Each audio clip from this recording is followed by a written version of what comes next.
tout le monde la place. Voilà, donc ce soir, je suis très contente de vous accueillir pour ce nouvel apéro. Je pense qu'on est au 6e, au 7e, je ne sais plus très bien. Apéro d'éducation. Et pour ceux qui nous rejoignent pour la première fois, l'intention de CG, en organisant ces apéros, c'est vraiment de s'offrir à CG et de vous offrir un espace d'échange, de réflexion sur les questions qui inquiètent, qui secouent, qui fâchent peut-être le monde scolaire, qui intéressent en tout cas le monde de l'enseignement. Et ce qui est intéressant, c'est qu'à chaque fois, en fonction des sujets que l'on traite, eh bien, c'est un public un petit peu différent d'acteurs qui arrivent et les échanges sont d'autant plus intéressants. Alors ce soir, disons que oui, CG, son grand propos évidemment, c'est d'aborder toutes ces questions avec une idée, c'est celle de se dire comment est-ce que aujourd'hui, dans le contexte sociétal qui est le nôtre, on peut réduire les inégalités scolaires, voire peut-être, est-ce utopique, les effacer. Et ce soir, c'est vraiment à l'école maternelle que l'on va dédier cet espace de rencontre. Alors, qu'est-ce qui fait la spécificité de l'école maternelle par rapport à l'école primaire? Entre les garderies du XVIIIe siècle et l'école maternelle du XXe siècle, en passant par les écoles gardiennes du XIXe, les mots sont révélateurs des missions que l'on a confiées au fil du temps à l'accueil des tout-petits. De Rousseau à Froebel, en passant par Montessori, c'est la vision même de l'enfant et de ses besoins qui a évolué. Que fait-on avec les petits? Pourquoi et comment le fait-on? Dès le début du XXe siècle déjà, la question que nous allons poser ce soir est posée elle aussi. Le jardin d'enfants est-il un lieu où il faut laisser les enfants principalement jouer, ou doit-on surtout y enseigner? En 1951, on promulgue le plan de travail pour les activités éducatives. Sous l'impulsion de Crowley et de Claparède, l'objectif est de déscolariser l'enseignement gardien et de le rapprocher de ce qu'on appelle la playroom moderne. Playroom, la chambre de jeu. Il s'agit de proposer des activités scolaires répondant à un véritable besoin de l'enfant. Seul ce qui intéresse l'enfant doit entrer en ligne de compte. La mère et l'institutrice maternelle qui la remplace, dit-on, doivent stimuler les expériences sensorielles de l'enfant et l'aider dans son exploration du monde.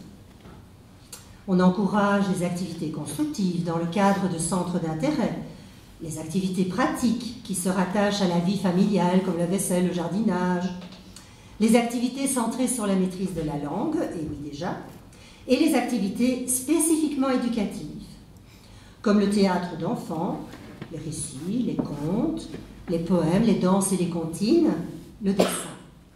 Et on parle du jardin d'enfants. Quand je suis allée à l'école, moi, à 5 ans, je suis allée au jardin d'enfants. Le jardin d'enfants voit son environnement évoluer. Dans les classes, on place de petites tables et de petites chaises, faciles à déplacer. Au jardin d'enfants règne un esprit familial, de sorte que les enfants se croient dans un second foyer, sûr et convivial. Dans l'ambiance quelque peu euphorique des années 60, la maîtresse doit nouer une relation chaleureuse avec les bambins. Faites la conquête de leur cœur. Telle est la stratégie. N'ayez surtout pas peur de montrer que vous les aimez. C'est seulement dans un climat de liberté et de sécurité que chaque bambin pourra s'épanouir. On se retrouve 50 ans plus tard. Notre école maternelle est massivement fréquentée, bien que non obligatoire. À l'image de notre société, les classes se sont incroyablement diversifiées sur les plans culturels, économiques, éducationnels et linguistiques. Tous les jours, les flashs du télévis nous rappelle qu'un enfant sur 4 en Fédération Wallonie-Bruxelles vit en dessous du seuil de la pauvreté. Et il n'est pas rare de se voir confier à Bruxelles et ailleurs une classe de 25 élèves de 4 ans, dont 3 maîtrisent un peu le français et dont une majorité émerge de milieux défavorisés.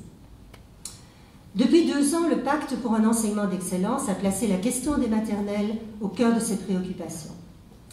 La maternelle peut-elle et doit-elle être une école? Si oui, qu'est-ce que faire école? Qu'est-ce qui différencierait l'apprendre en maternelle de l'apprendre en primaire? Et quoi apprendre en maternelle? Pourquoi et comment? L'école maternelle pourra-t-elle jouer un rôle dans une possible réduction des inégalités scolaires? Si oui, le référentiel spécifique annoncé dans le cadre du pacte permettra-t-il aux enseignants maternels de relever ce défi complexe mais essentiel? Comment utilisera-t-on le renforcement de l'encadrement qu'on prévoit dès septembre prochain? Exigence de résultats, dossier des élèves, refus de maintien en 3e maternelle. Qu'est-ce qui aujourd'hui bouleverse le métier et donne à la question des maternelles un caractère résolument prioritaire? Jamais, en plus, autant de pistes et d'outils n'auront été proposés. Gestion mentale, brain gym, pleine conscience, yoga, neurosciences, intelligence multiple, publication de Céline Alvarez pour parler de la dernière en date, et j'en passe. Comment se recentrer dans tout cela? Comment trouver équilibre et justesse? Face à ces questions, j'ai le plaisir ce soir de donner la parole à 3 intervenants très engagés. Marie-Luce Latran, qui est institutrice maternelle dans un milieu précarisé du côté de Louvain, Lozelle. Hétérogène, pardon. Mireille Maric, inspectrice, et Michel Mazil, directrice à Tivoli, à l'école Tivoli, donc à côté du canal, ici à Bruxelles. Elles vous partageront les balises qui leur permettent chacune, dans leur pratique, de faire les choix qui leur paraissent les plus pertinents, en regard de leur réalité de terrain. Et je vous invite surtout à découvrir ces balises et ces questions qui les habitent et qui guident leurs gestes professionnels. Au nom des bambins qui leur sont confiés, je les remercie vraiment très très chaleureusement d'avoir accepté de pratiquer cet exercice qui est aussi difficile qu'intéressant. Et vraiment, tout grand merci à eux. Voilà. Bonne soirée. Donc, je vous passe la parole.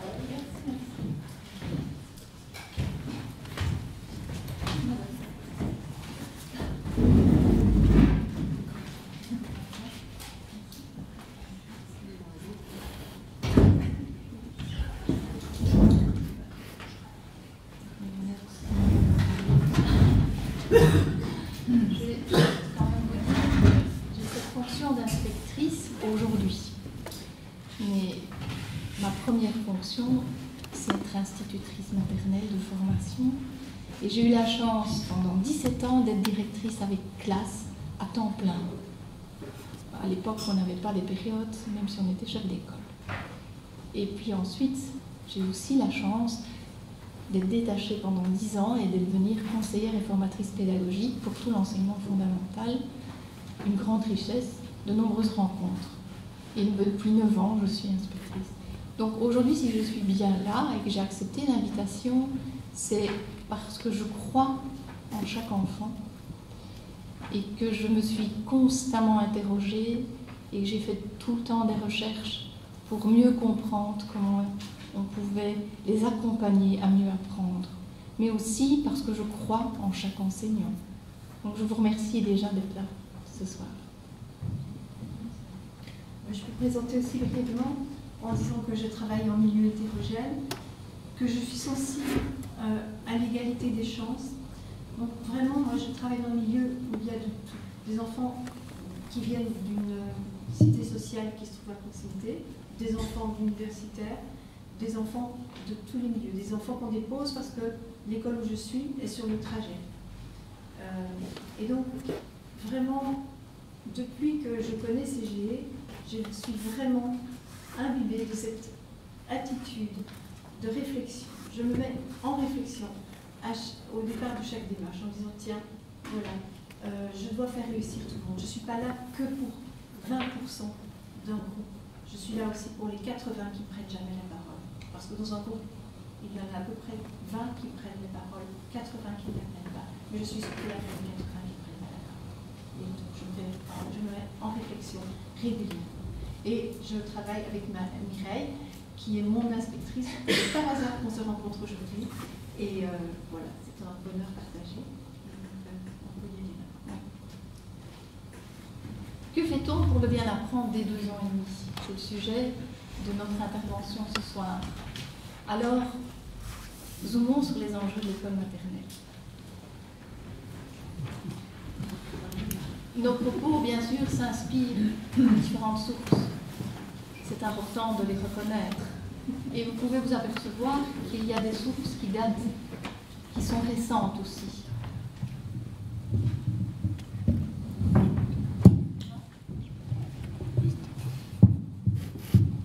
Je pense que l'intervention de ce soir n'est pas suffisante. Si vous souhaitez aller au-delà, je vous invite à prendre connaissance, en tout cas de certains de ces livres, qui sont pour moi une référence d'aujourd'hui et qui m'ont fortement aidé à concevoir cette présentation avec Marilus. Alors, nos intentions, on en a identifié 3 prioritaires pour ce soir. Reconnaître le souci de bien vouloir faire son travail en tant qu'institutrice. Il y a ce souci de bien faire. Je le rencontre au quotidien dans ma pratique. Mais aussi réfléchir au rôle et aux enjeux de nos pratiques au quotidien dans notre classe. Et à conscientiser aussi, chacun d'entre vous à l'esprit d'une école qui soit émancipatrice. Et dans notre conviction à nous, une école émancipatrice, ça passe par le souci de l'égalité des chances et par l'accès au code de l'école pour les enfants. Donc vraiment, dès le plus jeune âge, se dire tu es à l'école et en voici les codes que tu vas avoir l'occasion de découvrir avec nous. Vous allez voir qu'il y a énormément de questions. C'est l'objectif, c'est de réfléchir, se poser des questions. Il n'y a jamais d'idiotes de questions, elles ne sont jamais idiotes les questions. Alors, les enseignants ont toujours de bonnes intentions, elles sont bien présentes. On a envie que les enfants réussissent. Aujourd'hui, le quotidien de la classe n'est pas toujours facile. La gestion d'une classe n'est pas aisée.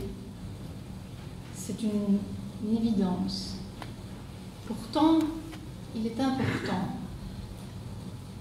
de se dire, est-ce que chaque enfant peut réussir? Comme l'a dit tout à l'heure Marilus, ce n'est pas que 10 ou 20. Alors, analyser, questionner ces pratiques, en équipe, tous ensemble, les revisiter, pour essayer en tout cas de favoriser la réussite de chaque enfant que nous accompagnons en classe. Et je le répète, seul, c'est très compliqué. C'est ensemble.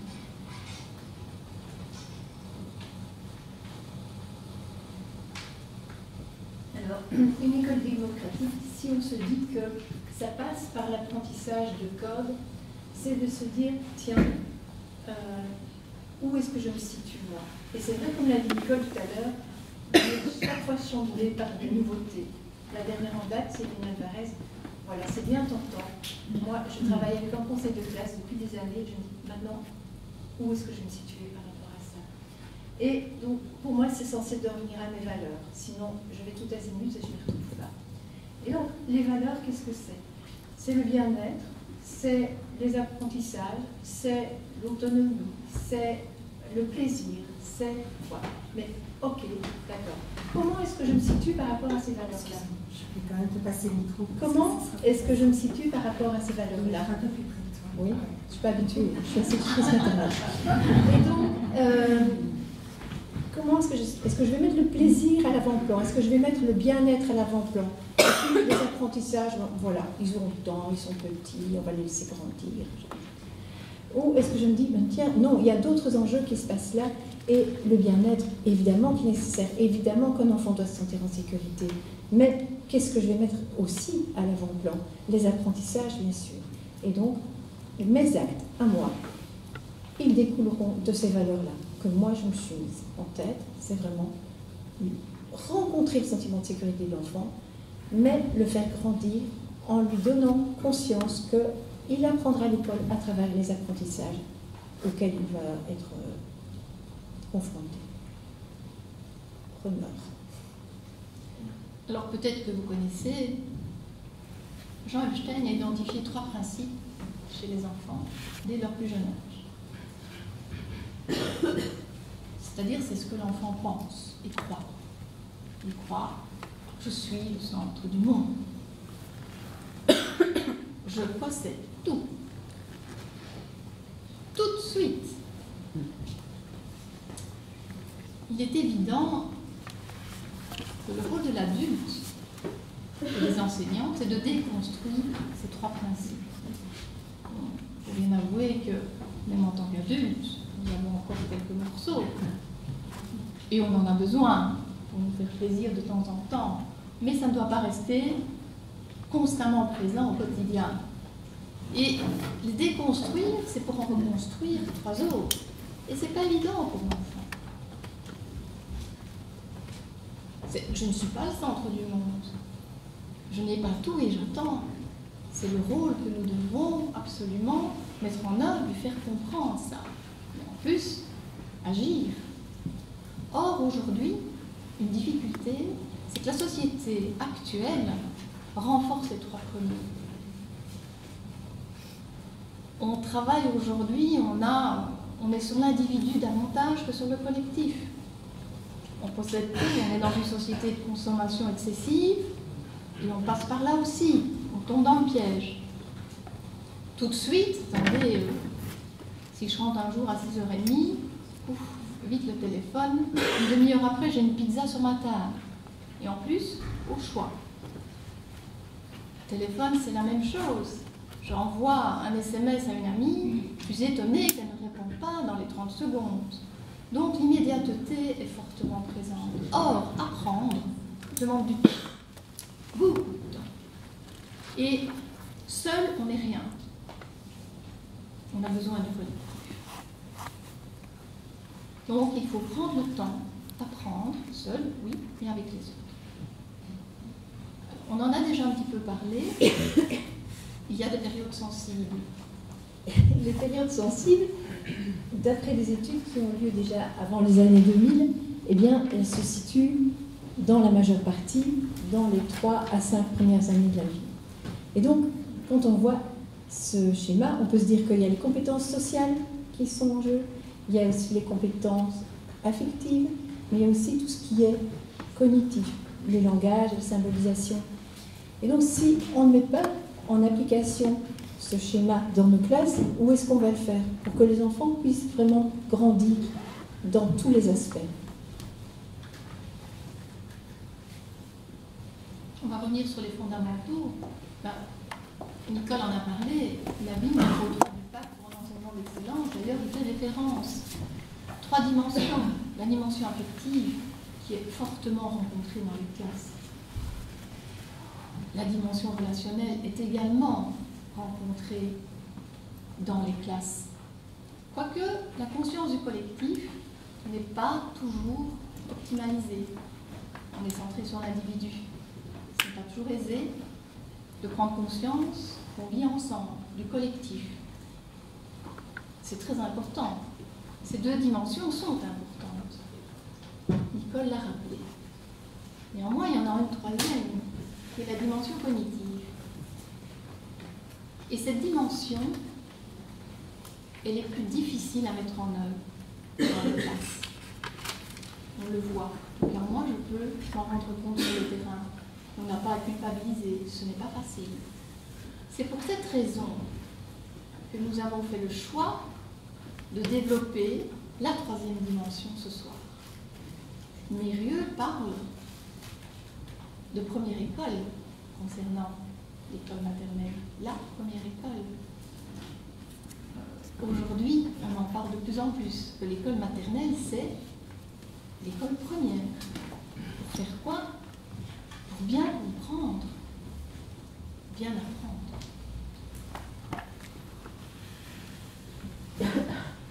Égalité des chances, il est évident que si on est là aujourd'hui soir, c'est quand même avec cette valeur-là qui nous accompagne depuis, je pense, très longtemps. Chaque jour, nous devons vraiment assurer à chaque enfant d'apprendre et de comprendre. Nous devons offrir à chaque enfant tout ce qui est nécessaire, d'important, et de le stimuler, parce qu'il n'a pas, s'il ne rencontre pas des stimulations suffisantes, il risque déjà, en sortant de l'école maternelle, d'avoir des difficultés, un retard, qui risque même d'être difficilement rattrapable à 100%. Et le langage est une priorité. Un enfant qui sort de l'école maternelle avec un bagage insuffisant au niveau du langage risque d'avoir de grandes difficultés scolaires. Donc c'est vraiment un enjeu aujourd'hui important des 6 premières années de la vie de l'enfant. On l'a vu, période sensible. Une des missions de l'école, c'est d'apprendre, de faire apprendre les enfants, de les mettre en condition d'apprentissage. Et évidemment, en donnant le goût et le désir d'apprendre. Ça va de soi. Alors, on a déterminé quelques points de vigilance à propos des activités que nous proposons. Est-ce que les activités vont avoir du sens? Pour qu'un enfant s'y mette, il faut qu'il trouve du sens. Il faut que les activités ne soient pas données comme ça, sans raison d'être, sans que les enfants n'en comprennent ce qu'il va y apprendre, comment elles vont se dérouler. Quel lien ont-elles ces activités? Est-ce que d'une activité à l'autre, les enfants vont pouvoir se dire, tiens, cette matière-là, ce domaine-là, j'ai déjà découvert dans un autre contexte. Et aujourd'hui, ce qu'on me demande, eh bien, je peux faire un lien. Est-ce que les essais et les erreurs vont être valorisés? Est-ce que les enfants vont pouvoir se dire, voilà, je sais, j'essaye, c'est sans risque.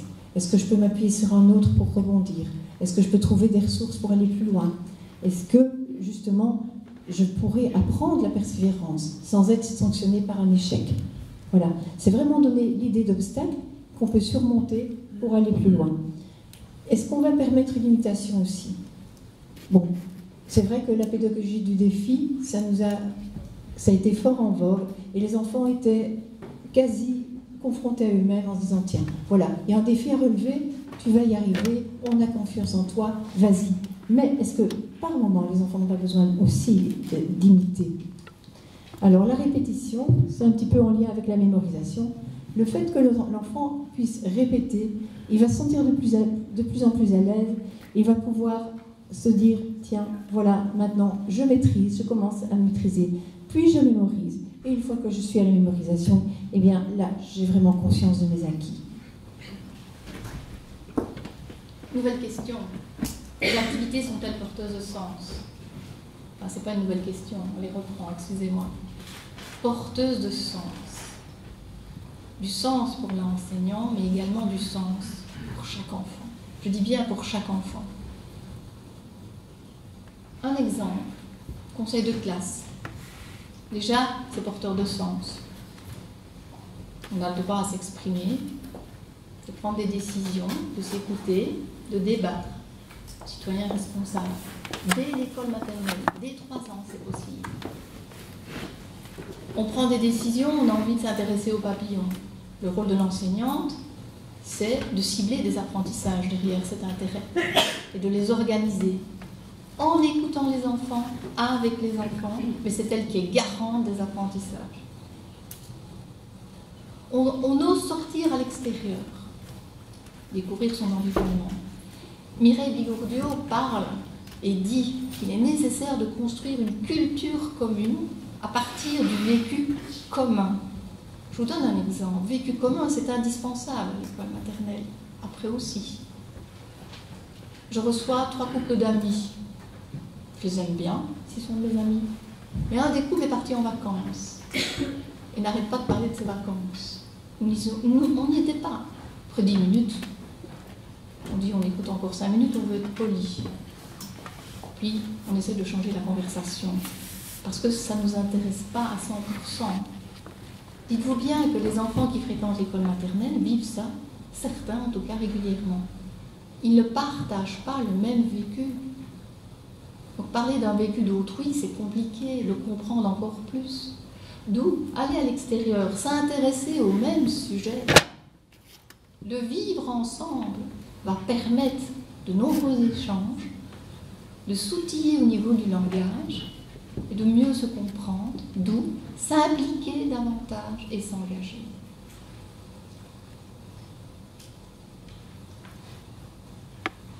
Ceci, c'est une gazette.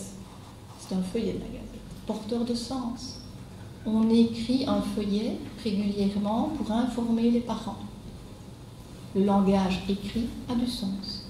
On écrit pour communiquer, ce que l'on fait à l'école. On réalise un terrarium, porteur de sens. On peut, à partir de là, travailler de nombreuses activités d'éveil. De nouveau, cette gazette, comme je l'appelle, on rédige un texte dicté à l'adulte. Dire ce que je dis, on peut l'écrire. Ce qui est écrit, on peut le lire. Et je prends conscience que ce qu'on lit est permanent. En tout cas, c'est l'enseignante qui va accompagner l'enfant à prendre conscience que dire, lire, écrire, c'est pas tout à fait la même chose. Et que le langage écrit a un code particulier. On ne parle pas comme on écrit.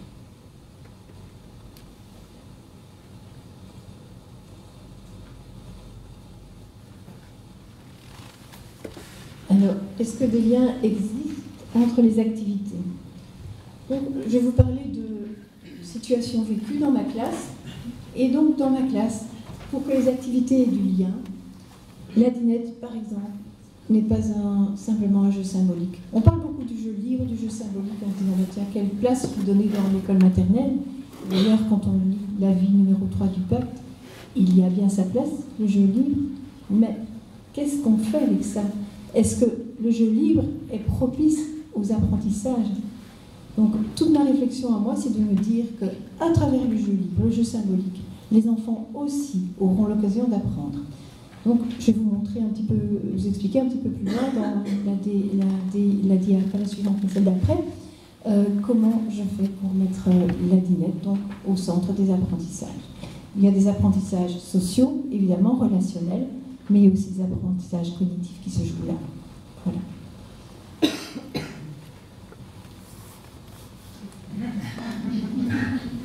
Là, vous voyez, c'est important.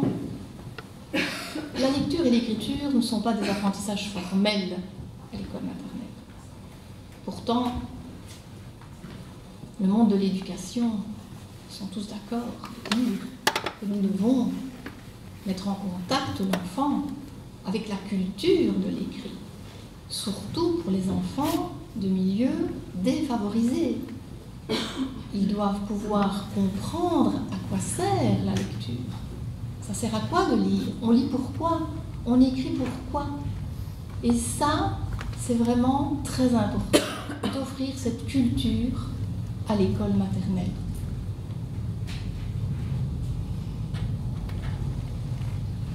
Voilà. Est-ce que des activités sont en lien? Donc, je parlais tout à l'heure d'activités dans lesquelles les enfants pouvaient se dire « Tiens, j'ai fait telle démarche dans telle activité, je suis dans une autre activité et j'ai la même démarche à mettre en place. » Donc, c'est des activités qui sont en lien. Mais notre forme de lien, c'est de se dire « Voilà, ici, dans un cas concret, je vais aller me servir d'une activité pour aller plus loin dans une autre démarche. » Donc, la dinette, elle est organisée dans ma classe avec un endroit pour chaque chose. Donc, à un certain endroit, dans une étagère, tout est côté, il y a les ingrédients et il y a les ustensiles. Donc, les enfants doivent ranger le matériel là où l'endroit est prévu. Et quand on fait une activité culinaire, donc les enfants reçoivent des fiches avec les ustensiles, la liste des ustensiles, la liste des ingrédients et comment est-ce qu'ils vont faire pour lire la recette. Eh bien, ils vont aller chercher les mots en vert, les mots en bleu, ils vont aller les chercher dans la dinette. Et déjà, ça va leur donner des pistes pour lire. Et voilà comment ce lien est fait entre les activités de jeu qui a l'air symbolique, jeu libre, mais qui vise d'autres apprentissages pour que chacun puisse vraiment se dire, tiens, la lecture, elle sert à quelque chose.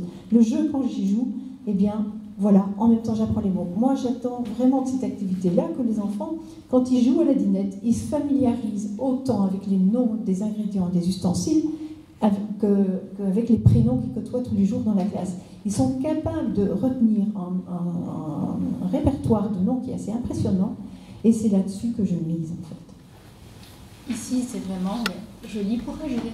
C'est une fonction. On peut travailler toutes les fonctions de la même manière. Ah, les essais, les erreurs. Pas question d'échec à l'école maternelle, mais à l'école primaire non plus. Pas question de solitude face à la difficulté. Pas question de sanction.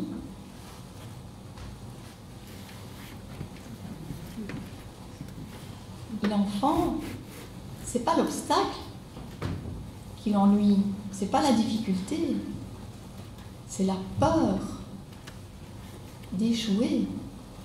C'est le non-sens de l'activité. L'obstacle, la difficulté, il va s'y engager, sauf s'il est sanctionné, sauf s'il ne comprend pas pourquoi on lui demande. Ici, c'est un petit garçon qui est en train de réaliser des colombins pour entourer un beau dessin, pour l'encadrer. Mais il a difficile de les faire très longs. Ah, il commence, hein, vous voyez, il a déjà fait plusieurs tentatives. Il ne peut y arriver que s'il a compris comment il s'y prenait pour réaliser un colombin. Ce n'est pas le hasard. Il y a des mouvements bien précis à mettre en œuvre.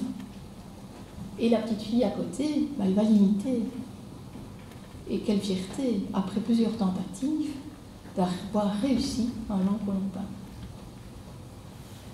Un autre exemple, on reconstruit le semainier parce que le panneau était fortement abîmé et ensemble, on remet toutes les étiquettes à la bonne place. On a le droit de se tromper, de recommencer à plusieurs fois. En éveil scientifique, on va réaliser un bateau pour trouver le matériel nécessaire qui ne coule pas. Alors, l'intérêt n'est pas de savoir ce qui coule et ce qui ne coule pas. C'est insuffisant. Le constat ne va pas nous mener loin. C'est de comprendre pourquoi, de dégager les causes et de faire des essais et des erreurs pendant plusieurs séances pour enfin réussir à obtenir des bateaux qui vont flotter longtemps dans le bac à eau.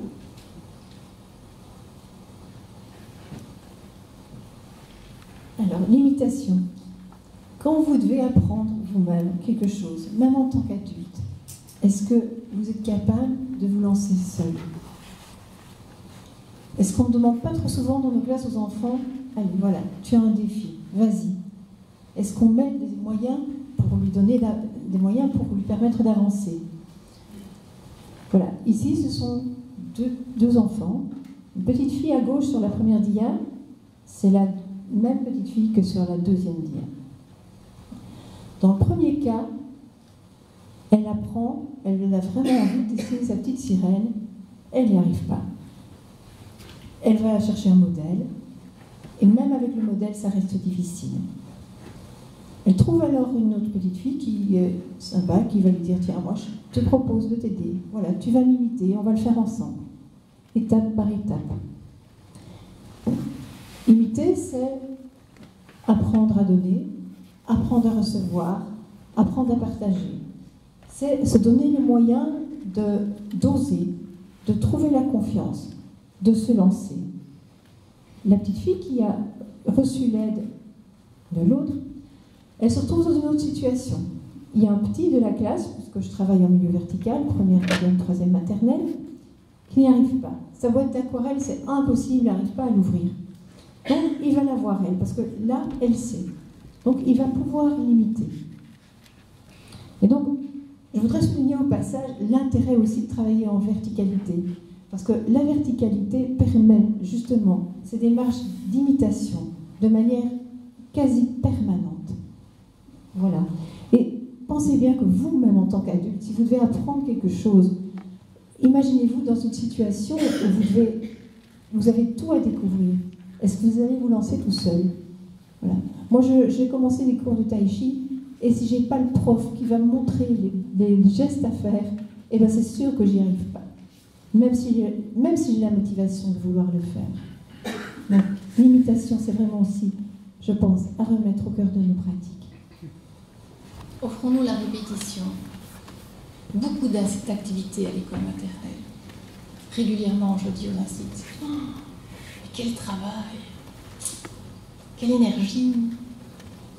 C'est impressionnant. Souvent, je suis vraiment impressionnée. Je dis, mais et si on en faisait un peu moins d'activités?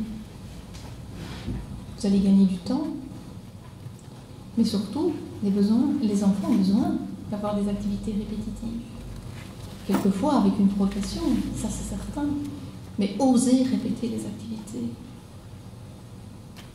On va prendre un exemple, le dénombrement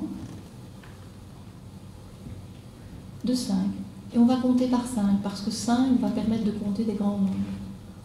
À plusieurs reprises, dans des contextes différents. On va les organiser. Ça va créer des images mentales. Oui, ça, c'est Marie-Luce qui m'a fait une petite surprise hier, qui m'a dit j'ai changé une dia. Il y a des verres. Ah bon, verres de farine. Eh bien oui, parce qu'il fallait pouvoir s'assurer qu'ils restaient vivants. Parce qu'apparemment, on en perdait beaucoup et on les nourrissait pas spécialement bien. Donc, pour vérifier s'ils étaient toujours bien là, les enfants, on les organisait par 5 parce qu'ils en avaient déjà l'habitude. On gère une collation, les enfants aussi, par 5 parce qu'on va se mettre à 5 aux tables. Et on voit le petit garçon en rouge, il a déjà une image mentale bien précise dans sa tête, il les organise comme le chêne du dé. Répétition. Ah, une galette. Ah oui, mais il faut savoir que ce n'est pas une galette. Et en plus, il y en a 4 sur la platine. Mais c'est 5 heures. Donc vous voyez, la répétition des activités dans des contextes variés est vraiment pertinente et intéressante pour construire les apprentissages. Alors, un arrêt sur le dénombrement qui est très important, s'intéresser aux différents principes à acquérir,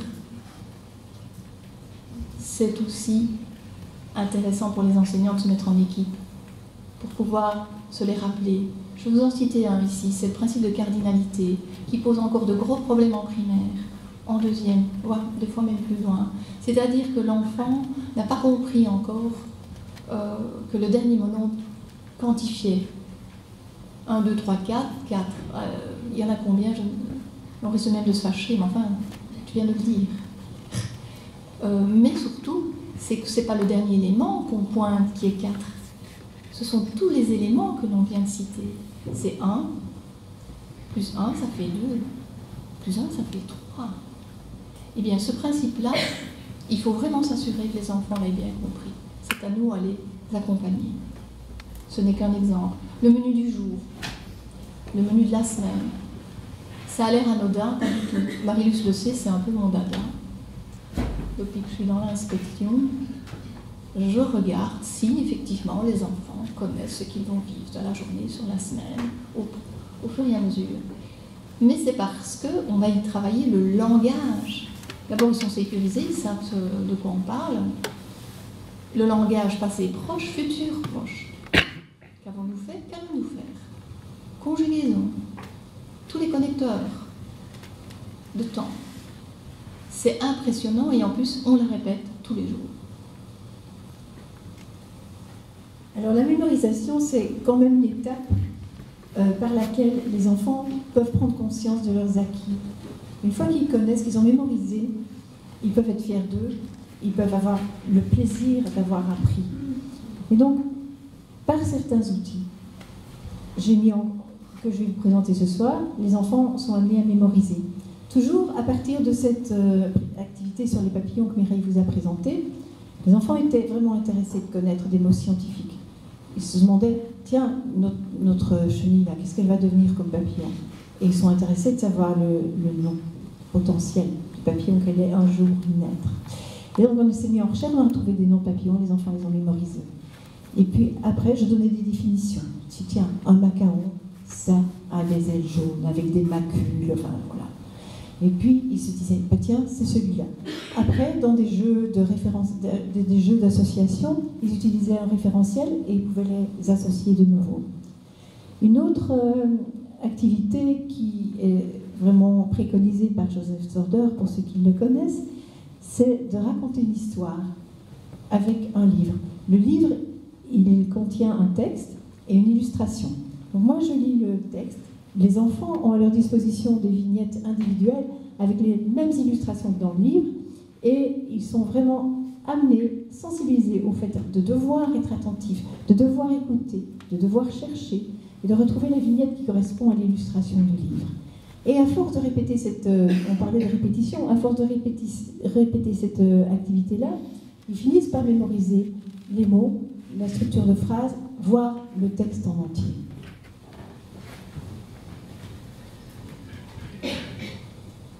Alors, la mise en mémoire, on vient d'en parler, il y a aussi plein de jeux pour permettre aux enfants de mettre en mémoire.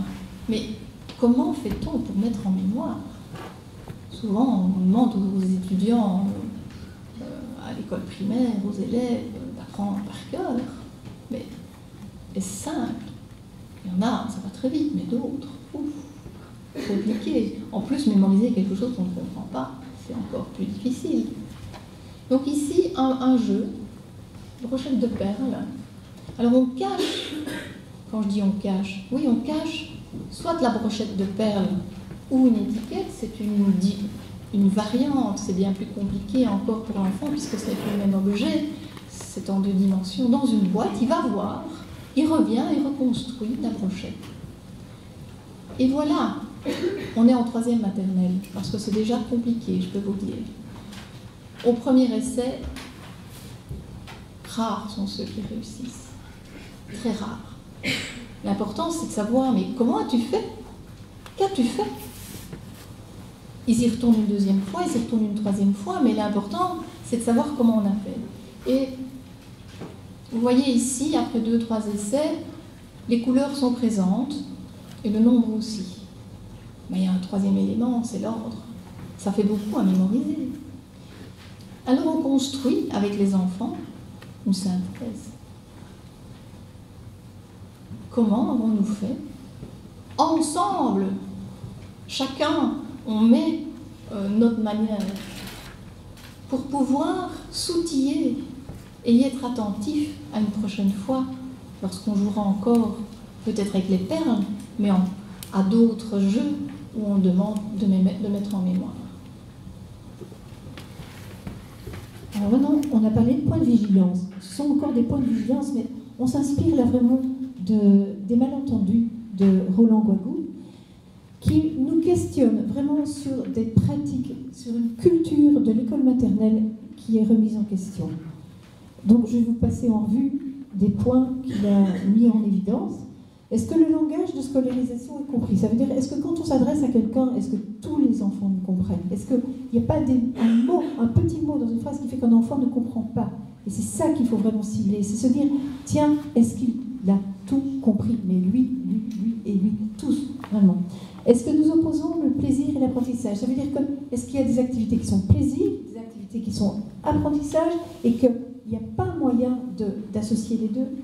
Est-ce que nous sommes dans une attitude où l'enfant est un exécutant avec une tâche à remplir, ou est-ce que nous sommes dans une attitude où l'enfant va être partie prenante de ses apprentissages et où il sera sensibilisé aux enjeux?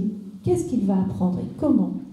Est-ce que la motivation, elle va venir de l'extérieur? Ça veut dire, est-ce qu'on va lui raconter une petite histoire de petite souris, de petit ours pour parler de comptage? Ben, vous voyez bien, je ne dois pas m'étendre sur le sujet. Ou est-ce qu'il va pouvoir se dire, mais tiens, moi j'ai le plaisir d'apprendre parce que mon institutrice m'aura dit, eh bien voilà, aujourd'hui tu apprends. et à compter. Alors, est-ce qu'on va s'attacher au processus ou au résultat? Ça, j'imagine que vous comprenez vite. Et est-ce que le langage, à part sa fonction de communication, il ne peut pas aussi avoir une fonction de réflexion? Voilà ainsi un exemple. S'assurer que l'enfant a bien compris. Qu'est-ce que ça veut dire pour lui, classer? Mais je peux vous dire que certains ne savent pas du tout. Pour certains, c'est coller les étiquettes. On reste sur la tâche. Donc, il est nécessaire de reformuler, c'est de mettre ensemble ce qui va ensemble, d'aiguiser le regard de l'enfant, d'identifier ce qui est commun, ce qui est différent. Et il n'y a pas la bonne réponse, surtout pas celle de l'enseignant. Il y a la réponse de l'enfant. À partir du moment où il a identifié un critère commun, c'est magnifique. On reçoit une boîte de boutons, on va déposer tout ça à l'atelier bricolage, tenons compte justement de toutes les possibles. Certains ont dit c'est les couleurs, d'autres c'est la taille, le nombre de trous dans les boutons. On va en tenir compte et on va organiser des boîtes. Est-ce qu'on a des activités plaisir ou des activités apprentissage? Et donc, vraiment, moi j'ai mis, après avoir vu ce qui se faisait dans l'école de Michel qui va intervenir après, le portfolio en place, ça veut dire que les enfants, à certains moments, ils sont amenés à s'arrêter sur l'image et se dire, tiens, moi, voilà ma progression. Mais Michel va vous en parler après. Et vraiment, je pense que nous, on doit donner vraiment des occasions où les enfants vont pouvoir nourrir cet appétit d'apprendre et de trouver le plaisir dans le fait d'avoir appris, pour que l'école maternelle soit vraiment l'école de l'accrochage scolaire. Rendons-nous visibles l'invisible. Cette question, elle est primordiale. Est-ce que nos intentions sont communiquées aux enfants dès l'école maternelle? Les consignes. Dites-moi comment vous donnez les consignes. Et si vous communiquez vos intentions aux enfants, il y a déjà 80% de qualité de l'activité. Alors, qu'allons-nous apprendre ensemble? C'est important de le dire aux enfants.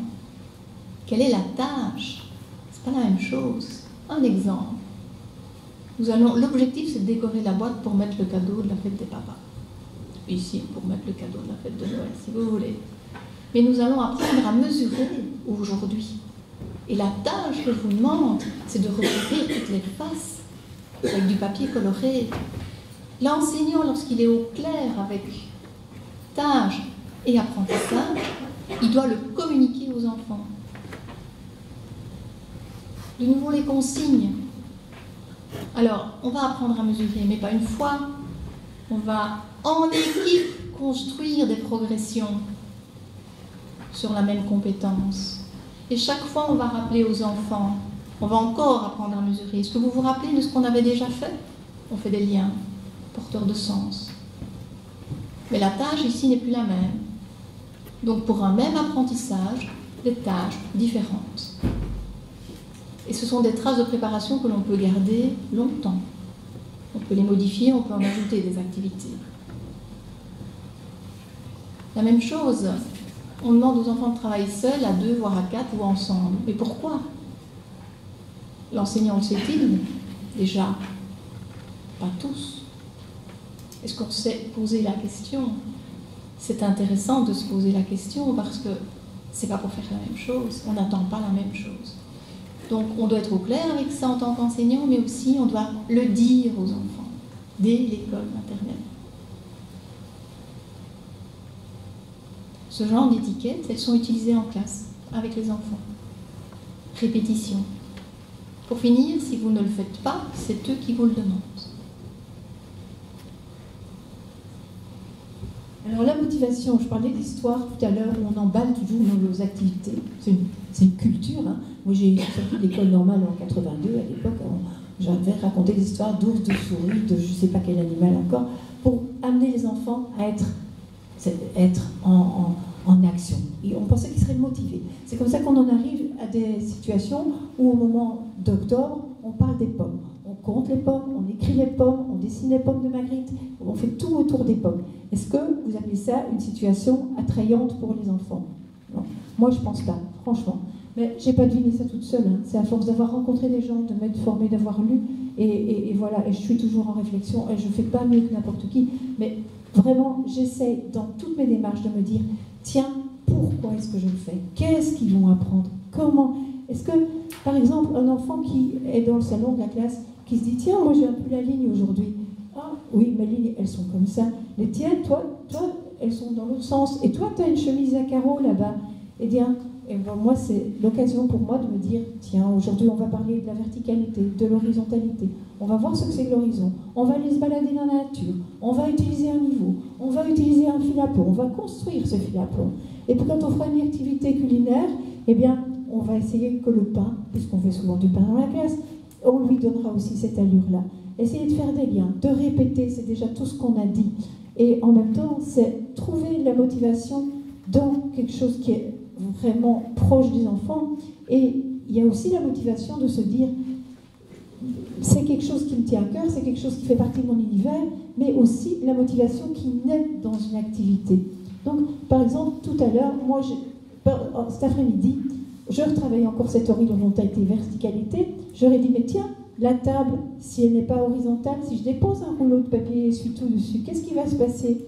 On a cherché, on a mis les tables dans toutes les positions. Et puis, les enfants, après, ils ont dû prendre des plaquettes en bois. Ils ont dû faire les pieds de table imaginaires, avec des duplos, des caplins, enfin, tout ce qu'ils voulaient. Et il y en a qui ont construit des tables, mais des tables sur des tables. J'ai eu une petite fille qui m'a fait, avec des réglettes et des caplins, 5 étages de table. Et donc, le plaisir, il était dans l'activité en elle-même, et pas besoin d'aller emballer et emballer les activités. Voilà.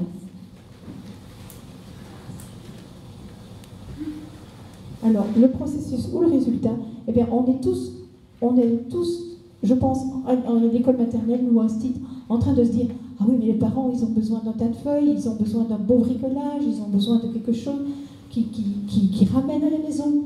La famille est en attente, et on le sait bien. Et donc, voilà l'exemple du pain, c'est se dire, ben voilà, un enfant, le pain, il sera peut-être trop salé, il sera peut-être trop levé, il sera peut-être pas du tout. Mais au moins, il aura fait lui-même, il aura appris à mesurer, il aura appris à aller chercher les ustensiles lui-même, il aura appris, à force de faire et de répéter, à mémoriser la recette pour le faire, pour être autonome un jour. Et tant pis pour le résultat. Mais c'est la difficulté la plus grande, selon moi, c'est de se dire qu'il n'y aura peut-être pas quelque chose toujours de présentable à ramener à la maison. Et il faut se demander aussi si, au-delà de ça, c'est notre reconnaissance qui n'est pas en jeu. Parce que ça fait quand même bien de dire « Ah ben tiens, c'est avec moi qu'il a fait ça ».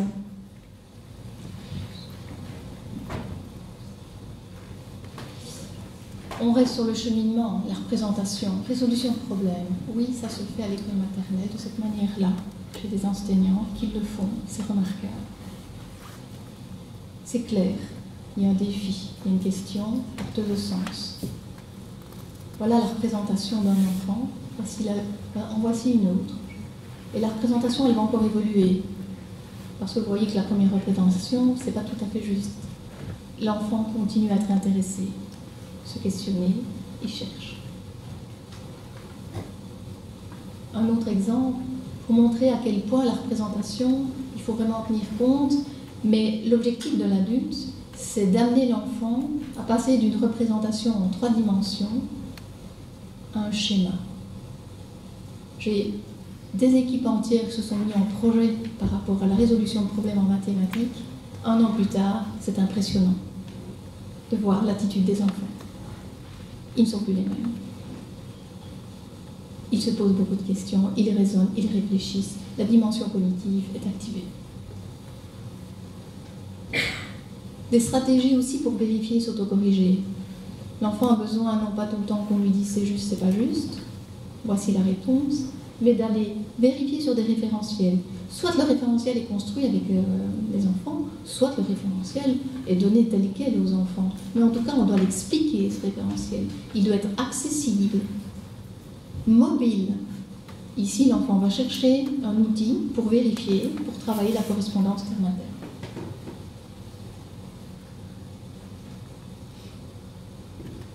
Je vais vous expliquer brièvement, parce qu'on est un peu pris pour le temps apparemment.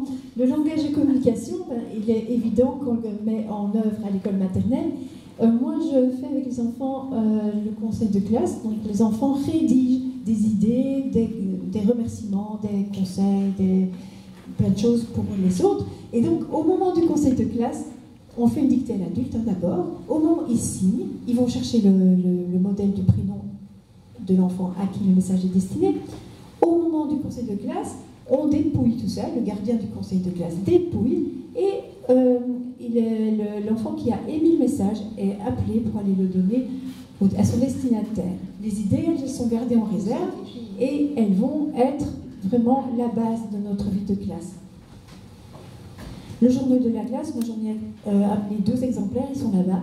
C'est souvent à la fin de la semaine l'occasion de revenir sur les activités qui ont été vécues, de se dire, bah, tiens, j'ai fait ceci, mais j'ai aussi appris ceci, ça s'est passé tel jour, et de le communiquer aux parents. Voilà.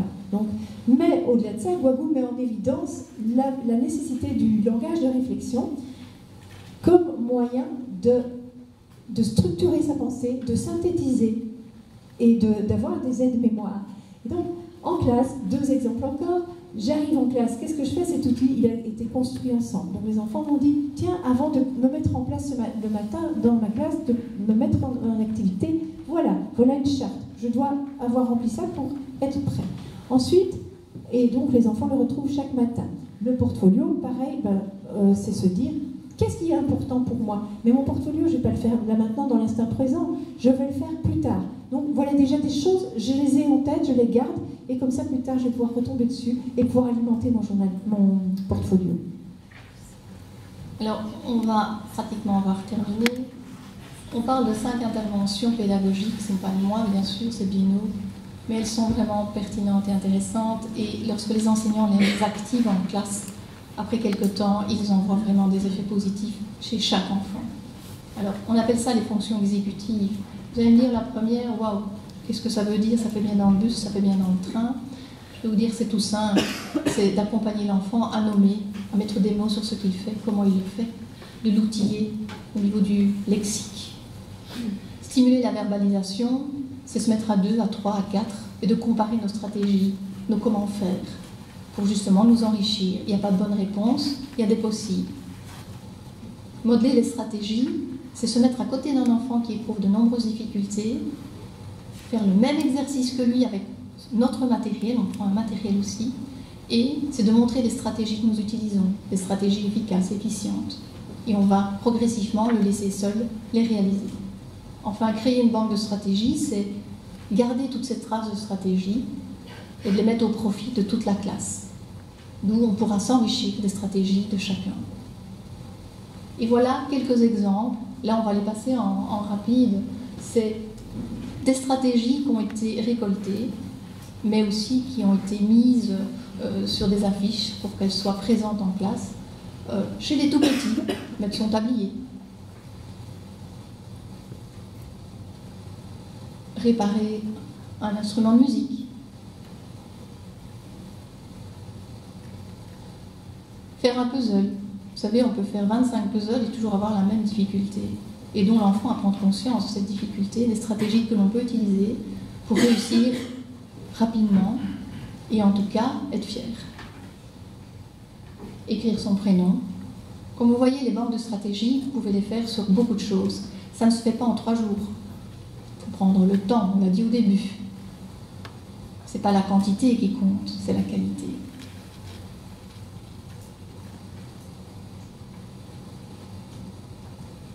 Et nous terminerons par quelques nécessités.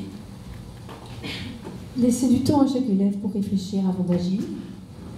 Développer des images mentales et la capacité à se représenter ce qui n'est pas immédiatement visible. Conscientiser chaque élève sur ce qu'il apprend et comment. Rencontrer l'altérité, c'est-à-dire que l'autre pense différemment de moi.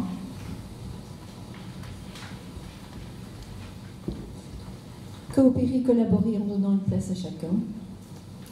L'important n'est pas de faire faire, mais de faire comprendre, nous dit Roland Guagot. Et nous terminerons par une citation de Sabine Kahn. Je vous la laisse la lire. Vous allez me dire, ah, il y en a une en bleu. Oui, on en a mis une en évidence. Parce que, avec la fonction que j'exerce aujourd'hui, peu importe votre pratique, votre méthodologie, quelque part, c'est pas ça qui m'intéresse. Ce qui m'intéresse, c'est est-ce que l'élève apprend? C'est la première question que je pose en entretien.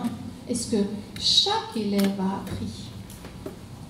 Maintenant, la pratique, si on avait la bonne pratique, miraculeuse, on la saurait depuis longtemps. Merci en tout cas de votre écoute.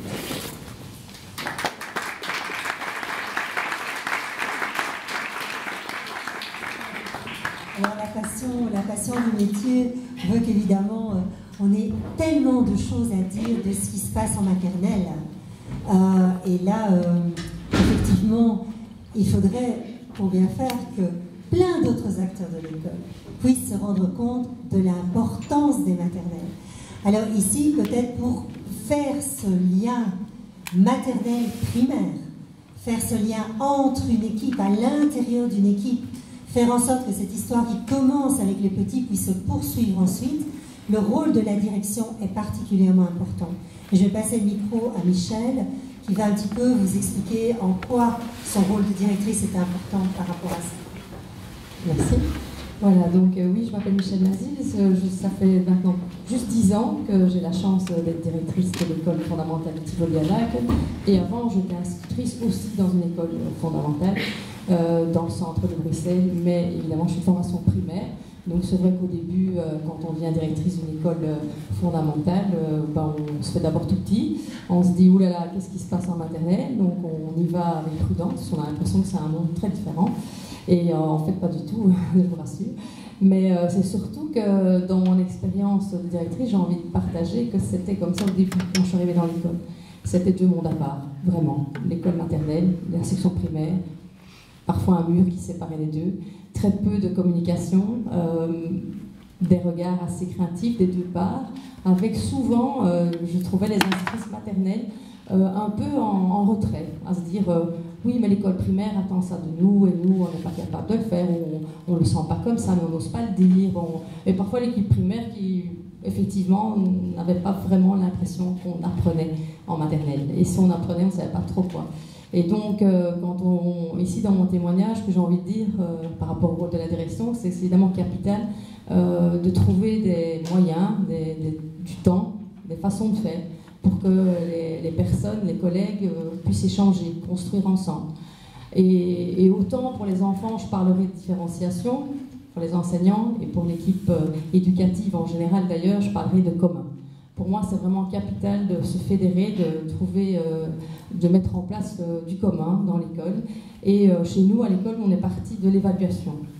Et là aussi, petite question déjà, par rapport aux enseignants primaires, l'évaluation, c'était des points, c'était réussir le CEB, à l'époque, on ne l'appelait pas encore comme ça, c'était plutôt des examens.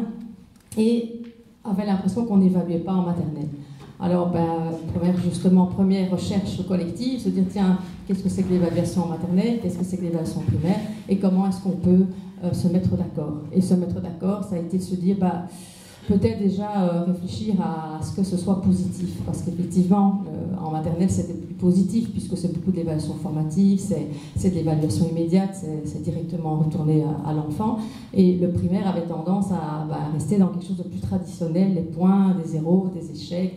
Mais les collègues se sentaient mal à l'aise avec ça parce qu'ils me disaient souvent, mais enfin, on n'est pas juste, on a des enfants primo-arrivants qui font des progrès magnifiques et on ne peut pas les mettre en avant parce que dans le bulletin, ça n'apparaît pas. Et comment évaluer un enfant qui justement ne possède pas bien la langue comme par rapport à un enfant qui la possède bien? Et donc c'est vraiment ce qui a été notre élément déclencheur, et dans cette réflexion on a décidé d'utiliser un outil commun cette fois-ci qui démarre dès la première maternelle jusqu'à la 6e primaire, et donc qui s'appelle le Portfolio, et bon, vous connaissez probablement, que nous n'avons pas inventé. Simplement nous avons décidé de le mettre en pratique dans l'école, et donc depuis maintenant 7 ans les enfants utilisent ce Portfolio individuel qu'ils construisent en classe avec les enseignants. Et Alors, les grands intérêts du portfolio, c'est d'abord par rapport à l'enfant, bien sûr, c'est par rapport à l'équipe qui s'est vraiment retrouvée autour de cet outil et qui, du coup, a construit plein d'outils communs, qui s'est rendu compte de ce qu'on entendait d'un enfant de 3e maternelle, de ce qu'on allait mettre en place en primaire. Ça veut dire aussi qu'on a une réussite d'entrée en première année qui est beaucoup plus évidente, dans la mesure où les enfants sont préparés avec les mêmes référents, les référents passent en primaire, les enfants sont moins perdus face à ces changements, puisque le commun va les aider à avancer. Et le point surtout important du portfolio, c'est par rapport aux familles, puisque ça c'est un des enjeux, moi, qui me tient très très à cœur par rapport à l'école maternelle et bien sûr aussi primaire, c'est que les familles et les codes de l'école, qu'ils y aient accès, qu'ils comprennent l'école. Et ça, le portfolio joue beaucoup son rôle aussi, puisque comme c'est l'enfant qui va présenter son portfolio aux parents, et c'est pas du tout la même invitation que l'école qui fait une réunion de parents, et donc les parents sont beaucoup plus présents, en tout cas s'ils ne sont pas plus présents, ils sont en tout cas plus heureux de venir à ces réunions, puisque c'est l'enfant qui va présenter ses fiertés et ses réussites, et donc la famille est fière de l'enfant.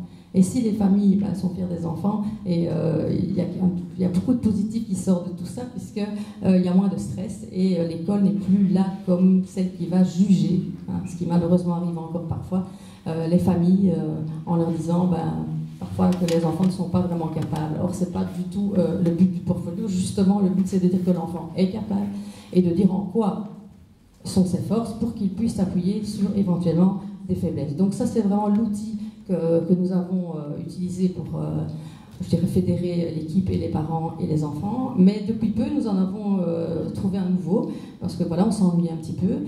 Non, pas du tout. Le portfolio a aussi fait éveiller chez tout le monde le problème des devoirs.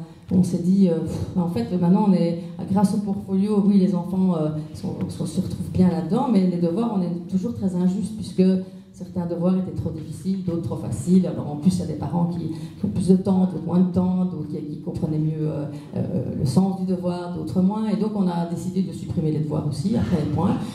Et donc on a remplacé, parce qu'on supprime beaucoup, mais on remplace beaucoup.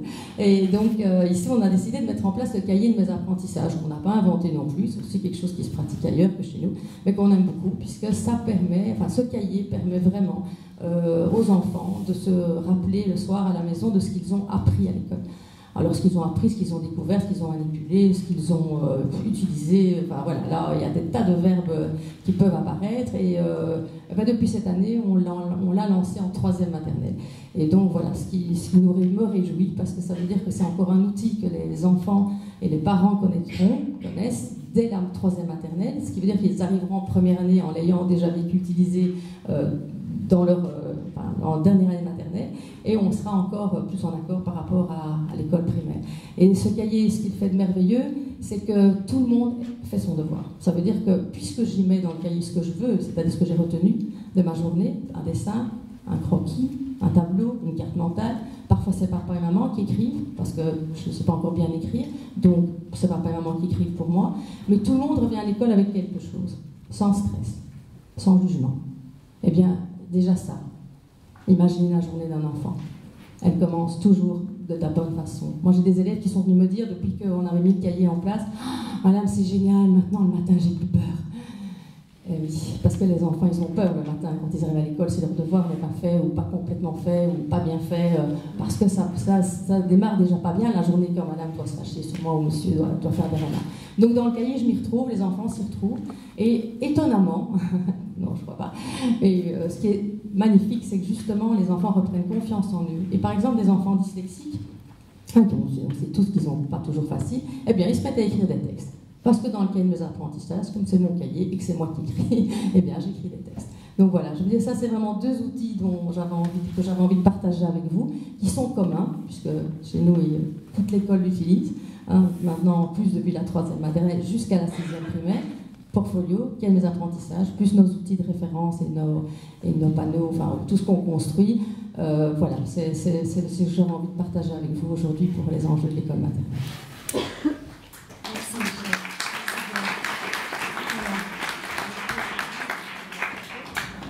Alors, quand on voit un petit peu ce que nous ont présenté nos 3 intervenantes aujourd'hui, c'est vraiment un esprit. C'est une façon de travailler qui peut être disons, met en avant un peu ce qu'on souhaiterait voir dans ce fameux tronc commun dont on parle tellement. C'est-à-dire, quand j'ai entendu aussi bien Marie-Luce que Mireille que Michel parler, je n'ai pas vu la première maternelle, ni la troisième, ni la première année primaire.